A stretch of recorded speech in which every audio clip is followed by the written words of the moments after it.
यहाँ त अलैँची बगान पनि रहेछ हाम्रो गाउँतिर जस्तो ताप्लेजुङतिर जस्तो अलैँची बगान पनि पुरा टन रहेछ अलैँची बगानको पुरा एकदमसँगले हामी अहिले अलैँची बगानको सेयर गर्दैछौँ जस्तो लाग्दैछ म त गाउँतिर अलैँची फाड्ने पो हिँडे जस्तो पो फिल भयो यार दाइ हाम्रोतिर नि यस्तै खोला त हुन्छ नि अलैँची बगान छेउछाउ होइन नयाँ मान्छे अझै त्यस्तै हो अलैँची बगानी पुरा कालो सुन फल्ने ठाउँ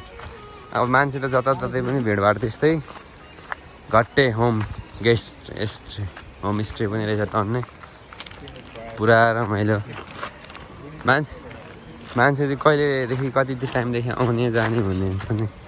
त्यस्तै रहेछ घट्टे होमस्टे पनि रहेछ बुद्ध शान्ति छ के हो गाउँ डाँडा अरे गौडे डाँडा